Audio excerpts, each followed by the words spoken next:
Does it look good? Does it make me look tough? Boss. Yeah. Yeah, it looks boss. Yeah. Like if I have a political opinion about something, it's going to be like, Yep. man, I listened to that guy. You ready? You ready? Yeah, I'm ready.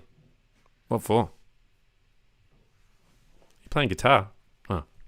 I'll corporate Corey. Oh yeah, this is great. This is great. I've got the beautiful modern house in the background with the skivvy, and you've got the blazer. It's the new look. It's new and improved. Yeah, the new and empowered to prove. Yeah, pick the one who's had a haircut recently though. Oh, not high, no. That's just naturally. It's just naturally short back and sides. Yeah. You were born that way. I've had the same haircut since I was about 10. So yeah, okay. Yeah. So it doesn't really go anywhere. No, it's a wig actually. Is it? It's very impressive. Toupee. It's a toupee. Yeah. Right. A tupolata. Mm. It's not really. Well, I know it's not, Jake. No. I do get jokes, you know. I do understand how they work.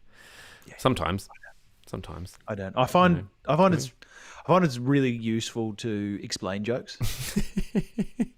Because like the best jokes, they're not meant to land on you and you just go, "Wow, that's funny." You're right. You're meant to go, "Huh?" And then like you lay the explanation of why the joke is funny. All right. Yeah. Well, speaking of explanations, let's explain to people why they're listening to us. Yeah. I think. Good point. Because there's bound to be someone going, "What on earth am I watching?" Yeah. Two guys in coats. The two sexiest men on the planet. Oh, wearing coats. Wearing skivvies. Look at that. I got my Archer skivvy on. Hello, and welcome to The Pouch, the podcast equivalent of a too late lockdown. Take a not so serious look at the week in Australian news and politics. I'm Greg. Oh, the Olympics. That's wonderful. Savage. And I'm Jake. Did you like that one? Yeah, it was good. I kind of sprung that one. That was good. It was a nice little and I'm Jake. Can we rename those people who wear their masks contrary to how it's meant to be worn? Can we call them mask holes? Far Wharton. On today's episode, we talk so much. What do we talk, Greg? It's a really great question. It is a good question. Yeah, exactly. Tell the listeners, Jake. Bring it home. Exactly. We talk barrier reefs. We talk anti-lockdown protests. Yes. And we talk running away from car parks. And so much more, of course, Greg. Oh, I love the car park one. I know what that's about. There's more of it. And Jake, while we're snug as a bug in this proverbial rug, I want to know, how is Australia going in the Olympics? What are we doing? What's happening? How did Ash Barty go? Ash Barty got a bronze. Wasn't bad. Wasn't bad. Sorry, bronze in the doubles. Yes. Unfortunately, she was knocked out of the singles. This is not a good start. Hang on, you've dropped out. Now you're back. Thank goodness. Back. Yeah, wow. Thank goodness. Now, it's definitely not my internet this time. Yep. In the spirit of reconciliation and recognition, we acknowledge the traditional custodians of the land on which we're podcasting today, and we recognise their continuing connection to land, water, and community. We pay our respects to the elders, past, present, and emerging. Yes, and I think our thoughts, Greg, are with, the country. Yep. They're with the country, Greg, because the Federation is broken. Yeah, exactly. Well, we're divided, aren't we? We're divided at the moment. I think there's only 3 territories or states that are not in some form of a harsh lockdown. Are you in lockdown where you are? Which is pretty huge. Yeah, we're in lockdown. So a huge amount of southeast Queensland is in lockdown. Brisbane City, Logan. I'm in Scenic Rim, and Scenic Rim's massive council is locked down. Gold Coast is locked down. Sunshine Coast, Moreton Bay. It's massive. Yeah. Okay. Basically, all of the majority of the population of Queensland is locked down. Yes, I can sympathise with you there. Being in New South Wales and just in perpetual lockdown here. Victoria, from what I understand, has entered into a snap lockdown as of midnight tonight. Parts of Victoria are in a snap lockdown as of midnight tonight. So, very, very, very tricky. It is a tricky situation. I don't know whether it's midnight. Speaking of lockdowns.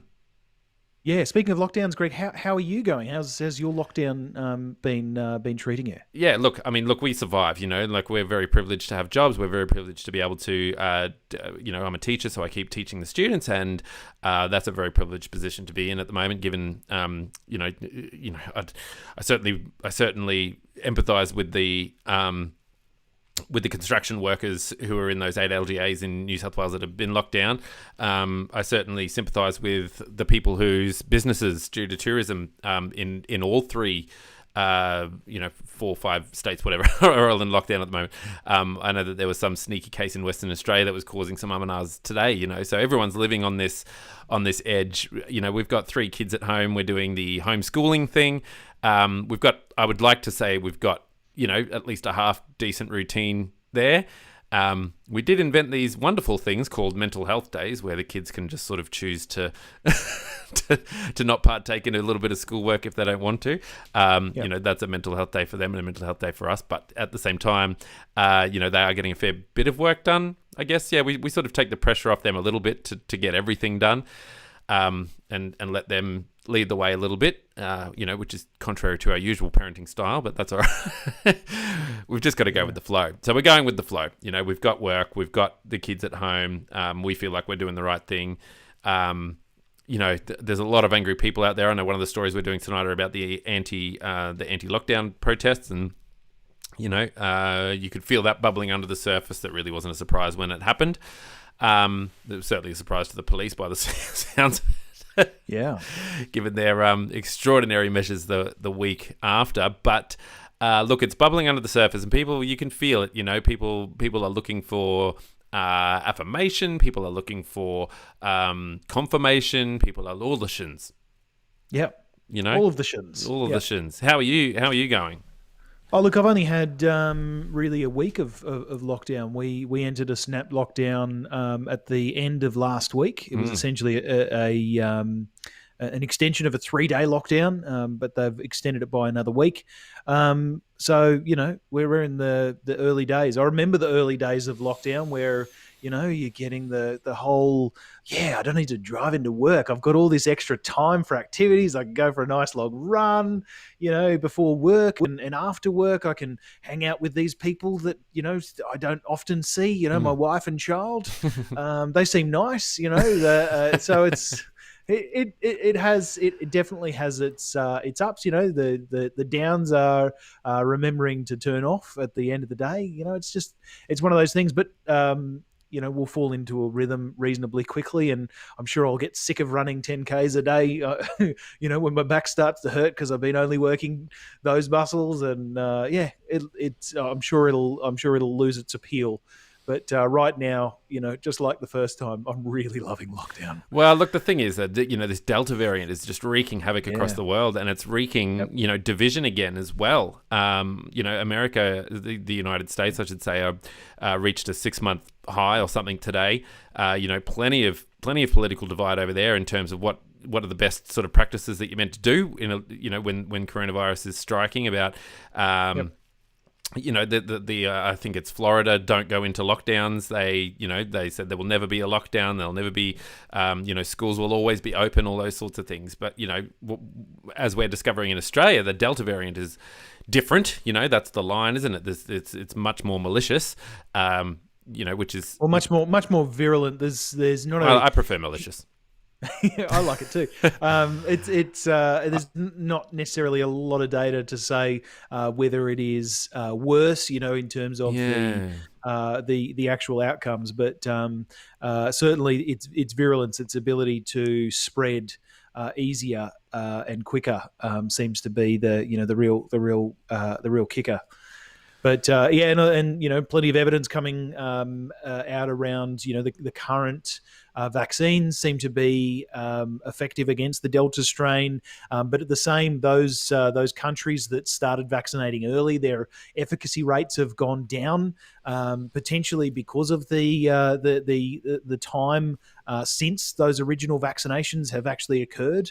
But the ultimate thing is, the sooner we get the vaccine into everybody's arms, the less people that are able to be infected, and thus the fewer variants and types of variants that will have the opportunity to develop and find themselves into people's faces. And Greg, what do you think about that? The idea from Labor around the $300 incentive to be vaccinated? Look, I'm all for it because I've missed out on every single stimulus package, right? So, so I'm all for it. No, look, I don't. I actually agree with Scott Morrison on this one. I actually agree with the Liberals. I think it is a bit of a, it's a bit of a non-argument in terms of Australians, because Australians are either going to get vaccinated or they're not. I think the people who are staunch anti-vaxxers, I think very few of them would go in for $300. I mean, to go against everything that you stand for $300 just isn't going to cut it. I don't think. Like, how far is $300 going to get you in a one-off payment? So I don't think. I think Scott Morrison is right to say that it is it's almost insulting to suggest that. But at the same time, they're coming up with ideas around, what you could and couldn't do if you're vaccinated. I'm not 100% sure I agree with any of those sorts of things. Anyway, it's probably just lockdown talking. But yeah, I don't know. It's interesting that you brought up the fact that the efficacy rates have gone down. Do you mean that the cases are going up? So the efficacy refers to the people who have had the vaccine and are still able to be infected. Certainly the death rate of people who have had the vaccine goes down and stays down, but the ability to get it and pass it on, it seems, is going back up in some of those countries. This isn't uncommon, right? This is it's a coronavirus. The vaccines that we're referring to are more likely aligned to the adenovirus type, which is AstraZeneca, Johnson and Johnson, those types of vaccines, and with those types of, not that there's been vaccines like that before, but you get a flu vaccine every year for that exact same reason. The things change, the efficacy changes on that, on those. On the things that you've been inoculated against. It's just the nature of the thing. Yeah, but it is quite interesting. It is, and coming back to the point about having sort of a vaccine passport. I was listening to an argument today about the fact, well, when does that sort of run out? If you, because apparently when you do get both vaccines, that's wonderful for a little while. You get your 2 shots of the vaccine, and that's great for a little while. But then afterwards, it starts to wear off a little bit. So where's the cutoff point for these documents around, proving that you're vaccinated? When do they run out? It's and points, yeah. It's gonna. I worry so much that it's going to create an us versus them situation here in Australia. What are you going to do if you go to a sports game or something with a mate and it turns out that they're not vaccinated and you can't go in? I don't know. It just seems a bit. It is an us and them, and other countries have dealt with this in different ways. Certainly other countries have implemented these incentive payments. Not just cash, but others, prizes, lotteries, etc. Are among them. I thought maybe one way of doing this is, if we're not going to claw our money back from Harvey Norman, maybe we do the $300 vouchers from Harvey Norman, and maybe that just sort of gets the coronavirus payments back from them at the same time as stimulating both the economy and incentivizing people. Because the actual waxed on or the dyed in the wool type anti-vaxxers, that's less than 5% of the population. Yeah, there is a reasonably large number of vaccine hesitant because of a lot of the misinformation around the vaccines, and certainly the ways the vaccines were approved in other countries like the US and the UK, i.e. they're experimental. Oh, they're experimenting, etc. with us, which is just not the case in Australia. But I think the official message in Australia hasn't done. They didn't do a good job with AstraZeneca from the start. I mean, it's completely changed. Like it's a complete 180. You had who's your chief health officer up there, Jeanette? Jeanette Young. Yeah, Jeanette Young. You had her a few months ago saying, under no circumstance do I want anyone under the age of whatever it was, 60 or whatever, to be going out and getting AstraZeneca. And then all of a sudden, Scott Morrison's come out and said, look, I'm putting he basically put public political pressure on a Tudge to change their advice, which they did like literally the next day. which is I understand why they did what they did. They have to with the Delta variant, right? The advice has to change. And they're just moving with the times. But certainly it gives people ammunition, and, especially anti-vaxxers, it gives them ammunition. It causes doubt in a lot of people's minds. It's like, well, make up your mind. And then it's also the fact that there were whole months there where everyone was saying, don't get AstraZeneca if you don't have to. If you're under 60, don't get AstraZeneca. And now it's try and line up at your local bank of all places. To get your OGAZ. to get AstraZeneca, and you've got. I saw an interview with the guy who's that canning company. I forget what they're called at the moment, but the SP something SPC, SPC. They're saying that they need all of their workers vaccinated by the end of the year. Citing the fact that they are essential workers, that they were never shut down, that they're essential workers, that they've got to get that up on the shelves and all that sort of stuff. So it's already sort of starting to creep in. It's so bizarre. I mean, look, basically ABC News 24 is just basically coronavirus watch. And so I'm pretty exhausted, but I sort of turn it on a little bit in the morning and then maybe a little bit in the afternoon and get a whole bunch of work done in between, spend some time with the kids and all that sort of stuff. But gosh, it's very hard to escape at the moment, isn't it? But there are other things. There are other things going on, Jake, and maybe we should delve into those a little bit. But I do think you're right. You go. Sorry. No. I want you to keep going, Jake. I need you to keep going. All I was going to say was, we don't necessarily have a no need to worry story, but a bit of a warm up, and it's not to, I don't necessarily want to go into a whole lot of detail because really, I haven't researched it. Well, that's not what we do, Jake. We don't do detail on the pound. We're news not so seriously. That's exactly. Right. Yeah, not so detaily. Not so detailiously. But yes, the deleterious maybe not. Exactly. So it seems that the US President Joe Biden, or Biden even, has plans to nominate Caroline Kennedy, the daughter of JFK, John F. Kennedy, as the country's ambassador to Australia. Okay. How about that? I love that. That's a nice little story, isn't it? See, there you go. Yeah, the dynasty is coming to essentially impress upon them the importance of the American Australian relationship. So how cool is that? That is very cool. And what's the go? Will she stay in the US? Do the ambassadors stay in the US, or do they have to come over all the time? Does she live here? Yeah, they generally come to live in the what do you call it? The embassy. They generally come to live in or around the embassy. Where is the US embassy? It's in Sydney. I can there imagine might be one in the capital as well, but generally I think because my wife's more American, than one? Last time we went there, I think there is probably two. I think the last time that we went to the US, we had to renew passports, and we went to Sydney to do it. Okay, here we go. US embassies and consulates in Australia. What's the difference between an embassy and a consulate? Oh, geez, now I'm down a rabbit hole, aren't I? I don't know. They don't have a contact us page.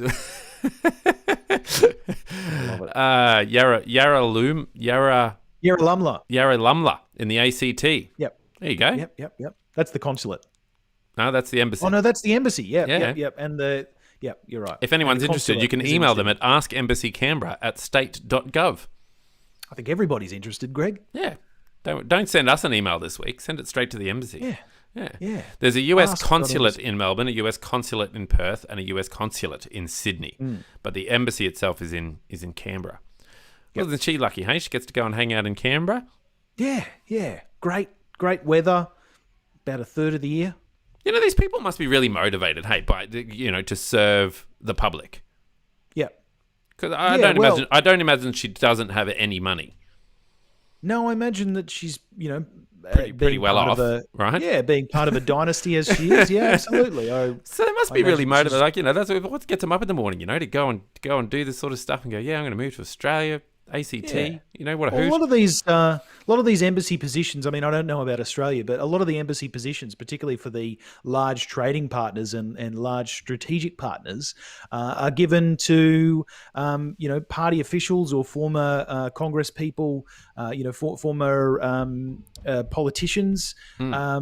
when sort of they're ready to retire, but not necessarily ready to leave public office entirely. Right.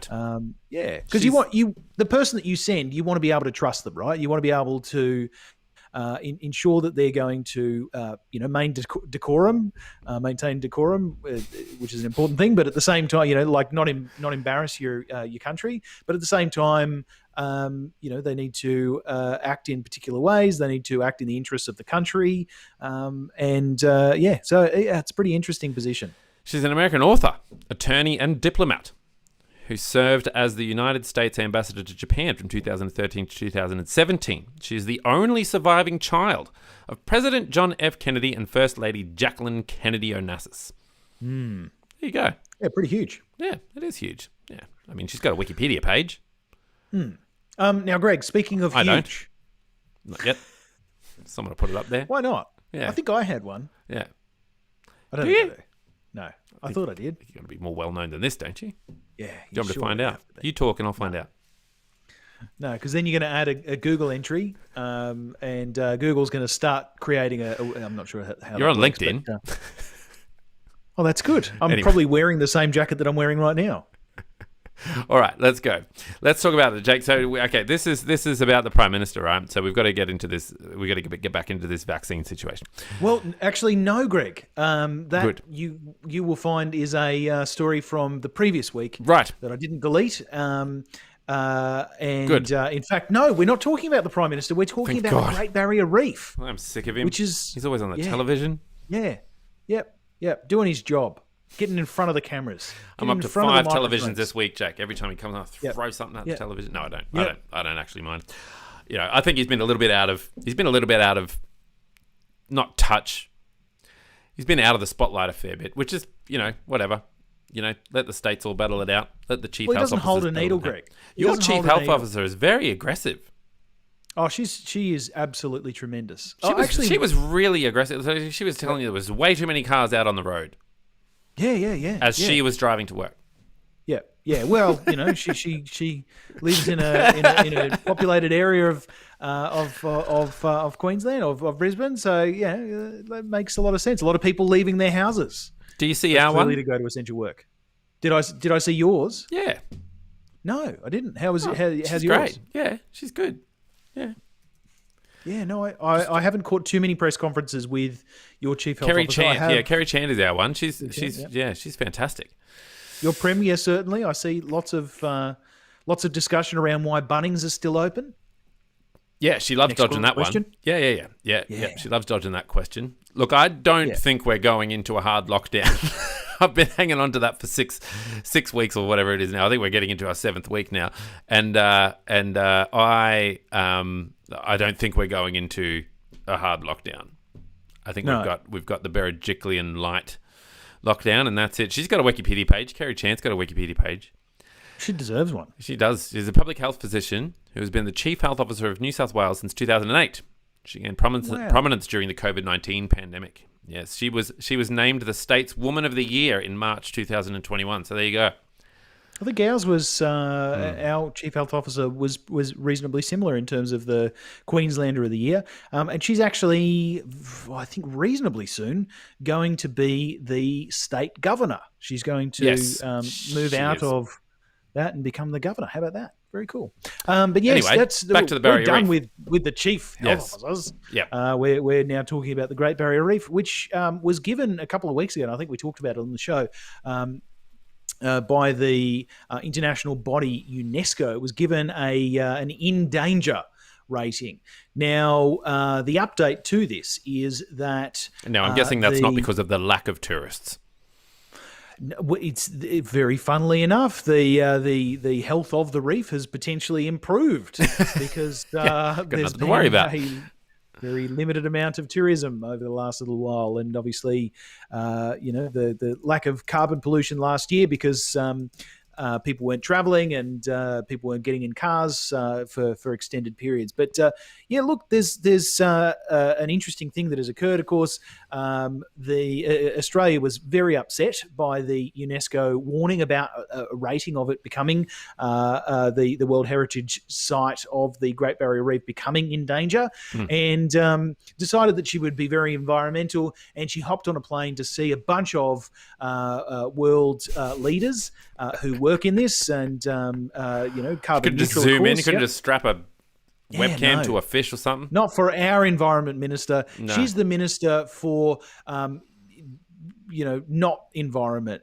She's the minister for administering death to the environment. Right. It seems potentially It just doesn't roll off the tongue as nicely. Being hyperbolic, not so great. So just minister for environment. Anyway, so she's travelled to Europe, the Middle East. A number of stops along within Europe and the Middle East, and she's essentially said that a majority of the countries with voting rights that she visited have agreed that there shouldn't be an immediate in danger listing for the Great Barrier Reef. Brush questions over whether it was an environmental or political outcome. Is it because the reef isn't actually in danger, or is it because we don't want it to be in danger and thus we asked our pals to not vote that way? Yeah, and wasn't there some controversy a few years ago, or like last year, when they the grant was given to like a company who was friends with the Liberal Party or something like that? What do you remember? $600 million was, yes, that's right. Was given to a not-for-profit, I think, called the Great Barrier Reef Foundation. Yes, right. There was no tender process. This is back when Malcolm Turnbull was in power, and eventually, it was deemed that that money had to be given back. The Turnbull government, So the foundation was controversially awarded $443 million by the Turnbull government in 2018 on the basis it would be able to leverage money from the private sector. It managed to raise just $53.6 million towards the $357 million target, according to an Auditor General's review of its controversial partnership with the federal government. The report by the Australian National Audit Office, published late last Wednesday, this is like March, examined the design and early delivery of the foundation's work after the awarding of the $443 million grant by the Turnbull government in 2018, found it had been partially effective.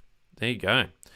In getting money, not in improving the health of the reef. The general methods the foundation used to deliver reef projects, either through funding or procurement, were appropriate. The report made 7 recommendations, including that the foundation adopt and report against interim fundraising targets to, quote, provide a better indication of how the $357 million target will be reached by 2024, and that it increase its use of open and competitive procurement.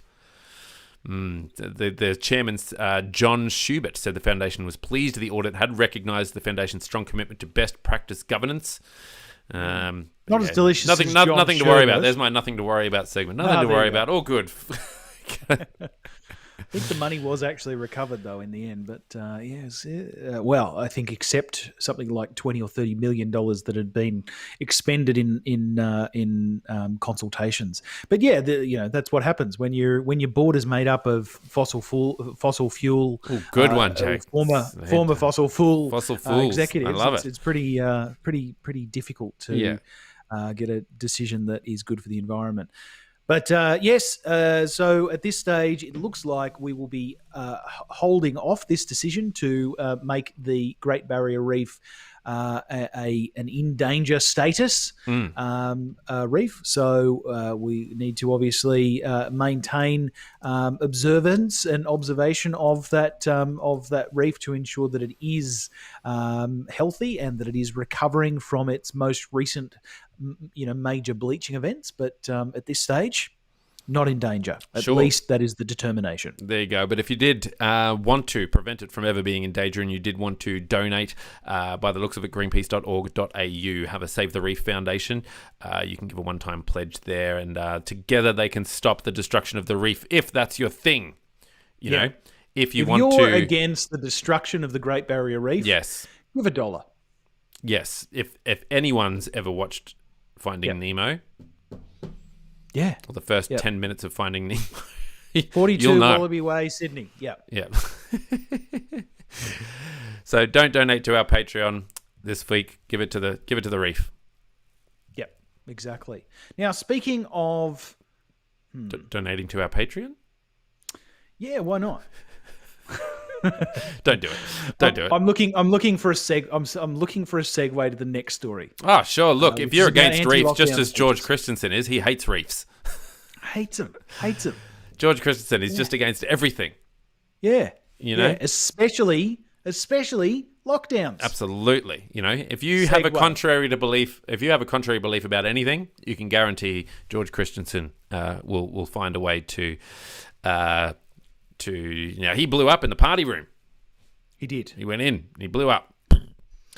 He's very upset. He's very upset about the way that the federal government is backing the state government's lockdowns. Yeah. And he's very upset that the state government, as well as it seems the federal government, in terms of the army and other forces, are assisting with the quashing of anti-lockdown protests. Yes. So, I mean, this story is about essentially George Christensen's anti-lockdown speech to the coalition party room. Yep. He hates the military acting in this way, and he hates masks, Greg. Yeah, So, but and that's the thing, isn't it? Like he has always had a view which tries to speak to that silent majority, as we call them, hasn't he? He's always tried to sort of be the voice for that, a bit like Barnaby Joyce or something like that, like someone who sort of just says stuff and is a bit of the target when there's a whole bunch of people around the country who actually think like they do. I know that he's gone against the grain in this particular regard, and he's decided that he's, against these lockdowns. I don't really know what the alternative is. well, letting it rip. Is that it though? I've been told that you don't have to be, that it doesn't necessarily be either or. I think the thing for me, like, because there was this footage this week of a helicopter which was over Sydney. It was over a park in Sydney, and they had the megaphone and they were blasting down on a group of people who were, in a park and all that sort of stuff. And the megaphone was literally saying, this is a police helicopter. If you are playing basketball, if you are in this park, you are breaching the law, and police will be here in a moment to come and issue you with some fines. And these people were legitimately and understandably freaking out, really panicking. There were young people around, and they were filming it because they were freaking out. And the younger people than them, the people who were filming it, were freaking out. Like, these little kids just absolutely terrified because this police helicopter was hovering above them, spouting this stuff about getting fines and all that sort of thing. So, maybe there's a case to be made that, yes, okay, I'm pro-lockdown, and I think it needs to happen.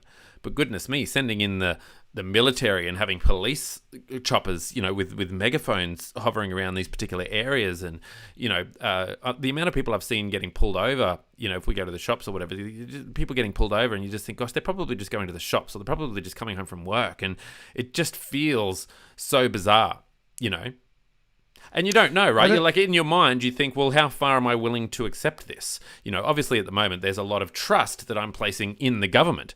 There's a lot of trust that I'm putting into the fact that they're not overreaching the mark here, while at the same time being told from basically all political spheres that the whole vaccine rollout has been a debacle, that the politics at play have led to, this spread in New South Wales. And you just think, well, where's the trust? Like, if it's been a debacle and there has been a mess up with the New South Wales lockdown, and it has been political, well, then why am I putting all my trust in this? Now, I'm not saying that's how I feel. I suppose I'm just saying those thoughts pop up in your head, and then you go back and you say, yes, okay, I'm doing this for the greater good. And, advocate. Yeah, and it's not going to go on forever. But, yes, the use of the military is really full on. I'm surprised. I think it's better coming from a Liberal person than a Labor person, because I did see an interview with a Labor MP the other day. I forget his name, unfortunately. It doesn't add to my story, but that's all right. And he was a Labor MP, and he was saying, look, I'm just against the idea of military being involved in New South Wales. And Patricia, what's her name? Carvelis said, well, you guys used military in Victoria. What's the difference? And he ummed and ahed and couldn't answer the question and that sort of thing. And I was like, well, and so at least if it comes from a Liberal person, and he's just across the board, he's just against using the military in this way, then I can understand. When I went to get my Pfizer shot, being a teacher, I was eligible for that Pfizer shot, and I went for the Pfizer shot, and there were army people everywhere in the shopping centre where the vaccination centre was. So, that was very intimidating. It was very surreal because you haven't been out of your house for weeks. And when you do leave it, there's police cars pulling everyone over. There's army people everywhere. There's choppers everywhere. Yeah, that's right. It's really full on. I don't know if they were carrying guns, but it's like it's so full on. Well, they were giving out shots. Why not? But anyway, that's my little rant about that. So I can sort of it is quite interesting. One of these things is, and hey, I live in a Labor state, a Labor run state, and my perspective is that, and my own personal perspective, to be clear, not speaking for the organisation of which I'm a part of, but essentially, my perspective is that our Premier, our Chief Health Officer, has been very clear and very consistent on what the rules are. So while we have, while we have had anti-lockdown protests, and we have the odd COVIDiot and mask hole, if you like. Yes, I do like that. The nature is, if you're doing something wrong, right? Yeah. So these people who are at a beach and playing basketball and all that sort of stuff, was that contravening the the health orders? Was that contravening the law of the day? And if so, why the hell was that not super clear to every human being in New South Wales, in Sydney, in the lockdown areas, in those local government areas? Why the hell wasn't it absolutely abundantly clear to all those people? Why did they need a chopper flying overhead? Why were they upset? Why were they freaked out that they were about to get a fine? They should have known, and that's just the nature of the thing. But look, and then there's the other side of this, which is the completely unreasonable, in my opinion anyway, quiet people, quiet Australians, whatever, or the people speaking for the so-called quiet Australians, like George Christensen, like Craig Kelly, yes. To former Nationals, former Liberals, individuals who, George Christensen is still on the backbench of the Nationals, but Craig Kelly, of course, has been ousted. He's now on the crossbench, and the nature of these guys is they are upset that there is lockdowns. They're upset. They don't. They're upset about there being lockdowns for a virus that they don't believe in. They're upset about vaccines, not being compulsory, but there being a promise of in the future there possibly being some compulsory nature to it, and there being vaccine passports for to protect Australians from a virus, again, that they don't necessarily believe in. And then they're super keen on promoting these quack cures and quack treatments. Yeah, and that's overstepping the line, isn't it? That's where they sort of and that's the challenge, right? Because it's hard to be sort of in the middle ground there, isn't it? It's sort of a bit like, well, if you, like we said, if you're against lockdowns, then it seems like that people would fill in the blanks and presume that you're an anti-vaxxer or something. So it's. I think the conversation could certainly be more nuanced.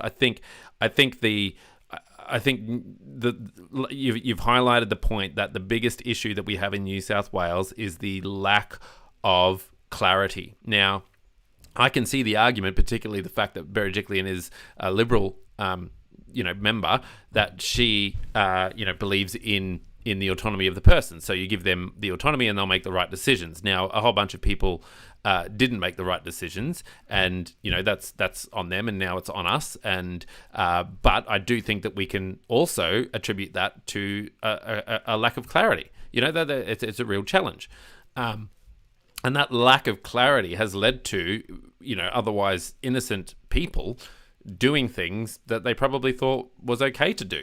Whether it's through a language barrier, whether it's through wanting to go out and flaunt your freedoms, whatever it is, I don't know. Just, otherwise people thinking that they were doing the right thing, deciding for yourself what is essential and what is not was the key, I think. That's a real challenge. And I know that that's been a huge hurdle to overcome. And now we're stuck with, however many cases we had today, 260 plus cases today. We're not getting out of this anytime soon. So, it feels like it's creeping up to a let her rip situation. You can certainly feel that bubbling underneath. And so, the people who have lost livelihoods, the people who have lost their jobs, who have lost their incomes, who have lost, mental health is suffering, weighing it up. Where's the maths on this? Where's the maths on the lockdown, all of the negative things that come from these harsh lockdowns and the positive things that come from the harsh lockdowns? That's a hard mathematical equation for anyone to do in their head. So, not me, obviously, because I'm slightly genius, So, which is why I have a coaster here with a pineapple and with a missing head and some fruit. It makes perfect sense. Yeah, and also a man with a flamingo beard. That's where I'm at. So I can see it. Just because we're showing coasters, Yeah. I just thought it was important to show. I have a Simpsons mug, which is of Moe's Tavern. Yes. Put your mug on my mug. Gosh, they're funny, aren't they? The Simpsons? Almost as funny yes. Yeah. So look, I don't know. It's a really tricky one. These people are going to always have these sort of whacked out views, but there's also going to be people who are going to latch onto them. Now, the people who are going to latch onto them don't necessarily agree with absolutely everything that they're saying, but they might be thinking to themselves, well, at least someone is saying something that, that sounds remotely sane about lockdowns and things like that. So, we've got to do what we've got to do at the moment. And not to give too much away, but and not speaking for the organisation that I work for. This is me as a public person. We all work for the government now. We all work for the government in that the government can tell you when you're going to work, when you're not going to work, whether your business can open, whether it can't, and that was kind of the whether whole... Whether it's essential, whether it's not. Essential, whether it's not. And if the government gets to decide that, well, all of a sudden we all work for the government. So, where can you go to work? Where can't you go to work? All that sort of thing. So it's, where's the overreach? That it feels like it might be happening a little bit, and you don't want it to because that's not a reality that you can accept. You can't accept.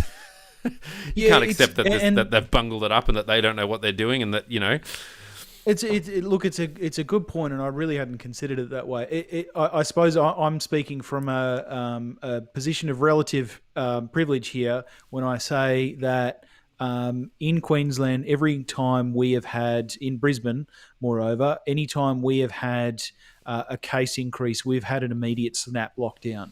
And what that has eventuated in is essentially a lack of a proliferation of virus in the community. So It means that you don't have the extended lockdowns. So if you're able to contain it quickly, then you don't have to have those extended lockdowns, in theory, anyway. Yeah, and you're always going to, I think at this stage, lockdowns are part of phase one, aren't they, of the government's 4 phase plan to get out of this we're mess. back to phase one again. Yeah, that's right. So lockdowns are the reaction, but I don't know, man. It's tough. Like, it's really tough reading about all the stories and things like that of people whose lives have just been destroyed by this, and not just...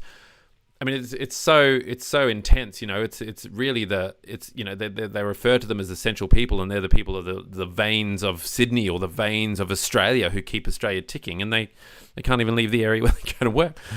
Anyway, So a lot of people aren't going to work, Jake, and that means that they don't need a lot of car parks. Oh, Greg, how's that, Greg? That was just masterful. That was great. It doesn't seem like the right time to be spending $660 million on car parks. However, however, we pre-lockdown Mark II, we did have a $660 million, sports rort on steroids, apparently. where 600. Sports rort on steroids. I stole it from the New Daily. I like it. Yeah, it's a headline from the New Daily. Okay. Josh Butler came up with that one, so thanks, Josh Butler. You can send me the bill. So this was all about the fact that there was a pork barreling situation, right, with the $660 million of car parks. Serious one. Yeah. And what's happened here is Alan Tudge, which was he was one of the ministers that was coordinating this major commitment and program. But now that the program has been put in front of the major audit commission, the Auditor General, and as the Auditor General put out just a scathing report. The federal minister Alan Tudge has been accused of running from questions on this $660 million government grant scandal after he was chased through Parliament House, literally chased through Parliament House by a reporter demanding answers on the controversial car park program. Can you claim that someone's like, if you are chasing someone in their place of work and they don't answer your questions, can you then claim that they were avoiding the question? Well, I suppose if I think you can. I think you can. Given that he was scheduled to give a presser and that he answered a couple of questions and then didn't get a question that he liked and thus walked away. Look, I think you can be accused of running away from the questions, but he was responding to comments. So.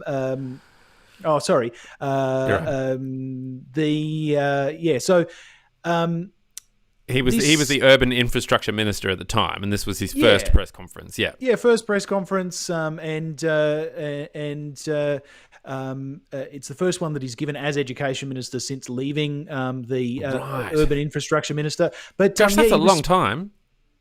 Yeah, it is. But look, he was speaking about Indigenous education initiatives, but he was grilled about his role in this $660 million fund that directed 3/4 of its projects to at-risk coalition seats that didn't need car parks ahead of the 2019 election. So Tudge said that he was not aware of a colour-coded spreadsheet of marginal electorates, which the Auditor General's department said had been created inside the government to highlight which seats should be prioritised for funding. Quote, the Auditor General also said that they were lawfully based, 33 of them were ticked off by the department for coming up for decision. Yeah. So that's the thing, isn't it? And we did this with the sports rorts thing, is that it sounds illegal. It's a bit like a joke that sounds racist, but when you think about it, it's really not that racist. And that was the problem with this sports rort stuff. It sounds like it should be illegal. It doesn't sound, it seems like someone should have their job taken from them because they're not doing it right. The thing is, like, it is so weird, it's open corruption, isn't it? It's just like, oh well, can get away with it. That's great. The whole thing that these things, the grants did not have business cases, right? Yeah. When they weren't things that were able to stand up. They weren't things that were able to improve the social capital of the communities in which they were being put. They weren't able to improve transport corridors. They weren't able to impact in any way. The main way that they were approved was press conferences. Yes. Not by fully fledged business cases that were able to stand up on their own 2 feet. No, by press conferences. Yep, and that seems to be a way that a lot of announcements are made these days. Yep. People finding out about their jobs and whatnot. Again, speaking as a private citizen. Exactly. Dear me, Jake. The Prime Minister, he announced the Indigenous Closing the Gap measure today. There you go, to get $1 billion as Aboriginal leaders warn. The plan has to work, right? Prime Minister Scott Morrison said the country's ultimate test is to enable every Aboriginal and Torres Strait Islander boy or girl the same opportunities as any other Australian child. The PM's comments came as he delivered the annual Closing the Gap update in the federal parliament today, outlining a new $1 billion implementation plan to close the gap in health, education, justice and employment by 2031. Last year, fixed it. They're going to fix it. He's a fixer. Last year, all Australian governments committed to 17 new targets to improve the lives of Indigenous people after the previous Closing the Gap scheme failed. By the first report card on the new targets, progress shows only 3 are on track. They would be improving birth weight, early education attendance, and reducing the number of Indigenous teenagers in youth justice. And Aboriginal organisers have warned Indigenous children in crisis can't wait for the nation to move. And I do believe that there was a large, I think the people getting, I shouldn't describe it as large, should I? They're just getting a payout for the stolen generation. Anyone impacted by the stolen generation. Several $100 billion is likely liable to be paid for individuals who were impacted by the stolen generation. Yes, so that's pretty exciting. So the $1 billion implementation plan will include the Territory Stolen Generations Repatriation Scheme, developing the cultural competence and trauma responsiveness of the Indigenous and non-Indigenous child and family sector workforce, closing the gap in life expectancy, strengthening Aboriginal Torres Strait Islander alcohol and other drugs treatment services. The list goes on. I'll put a link in the description for the podcast down below, but I just wanted to bring that up today, Jake. I thought that was pretty exciting news, pretty big news. I don't know if it's exciting. It is. It is good. Look, it's big because one of the biggest criticisms of the change from the closing the gap targets and the new scheme was that there was no new money. Yes. To assist with the funding and the implementation of that plan. So this does suggest that the government is putting their money where their mouth is, in backing this program, both politically and fiscally. Yes. And yes, I did see that the Indigenous Affairs Minister did say that Ken Wyatt, he did say that there's a high vaccine hesitancy amongst Indigenous Australians as well. So he's now on a bit of a mission to get that message reversed, referring to it as not a white man's disease, and that people are hesitant because of social media and what they're reading by the anti-vaxxers are posting, those sorts of things. So the young ones are saying that they don't want to get vaccinated, that it's a white man's disease, that that they won't be impacted by it. So he's out there trying to reverse that. So that will certainly put a bit of a spanner in the works in terms of reaching those goals and things, won't it, for the next 2021, 2022, closing the gap. Yeah. Absolutely. Look, I think that's a good place to end the show. I think it's another show. There we go. Jake, when our listeners have done figuring out when the next BMX race is going to be on the Olympics. When is it? Well, I don't know. I haven't figured the it out. listeners are going to have to figure it out. Yeah, they got to figure it out. Good point. Yeah. Send us an email. Let us know. What would you like them to do? Love them to, if they could go to patreon.com/The Pouch the Podcast and consider supporting the show. Your donations keep the lights on. And, we have lots of lights. I have two. I have two on tonight. Yeah. I had to go light heavy. 3. I got one above me as well. Goodness me. They keep the wrinkles away, which is really great. Really great for my ego. Yeah. Really appreciate it. But yes, certainly if they're not ready for that level of intimacy, that's cool too. We'd love it if they could go to their podcast listening application of choice and give us a favourable rating, a few stars, a few hundred stars if you can. Yeah, give us 4 million stars. Exactly, 17 million stars. And because, of course, doing that, it not only helps to promote the show and put us in front of the faces of people looking for shows like ours, but it also makes us feel so warm and fuzzy. And we do certainly need that warm and fuzziness at the moment. We have windy 14-degree days here in New South Wales at the moment. Thank you to Zadina Meissen for getting involved in the chat there. It's nice to see Zadina back in Australia, from what I've heard on the rumours, on the grapevine.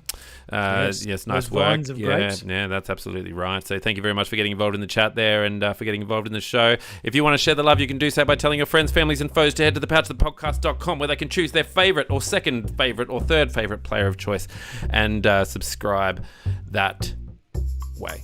Jake, It's been real. It's I really need to undo this thing. Oh, God. Oh. Yeah. I don't know how you do the fully zipped up all the way. The zip irritates my chin. Yeah, but what you do, Jake, is you just don't shower for a month and then nothing irritates your skin anymore. Yeah, because your skin's burned off. It's basically, you can't feel the jacket because it's just dirt. Yeah. So it's just dirt touching jacket rather than jacket touching skin. Yeah, nothing's touching your skin. This is not my real face. This is just mud. Yeah. Sentient mud. Yeah, it's basically mud Primordial that has been ooze. there for 6 weeks and become sentient and evolved. Yep. Pygregial ooze. Yep. Yeah, it has about as much emotion as what I would usually have, so that's why it doesn't seem very different, And its hair's much longer and better grayer. jokes though. Wow. Way better jokes. Yeah. It's way funnier. Great timing, great with the comedic ladies. I mean, timing. he just does way better than I ever could. So it's fine. He can stick around. Dirt Greg. Turn it up. Love it. Yeah, I'm pretty sure he knows what's happening on the Olympics. Oh, He tries talking to me about it, but I just switch off. He's like BMX riders at 12. I was like, it's not a sport. It's something you do when you're 40 years old, having a midlife crisis. Yep. All right, done.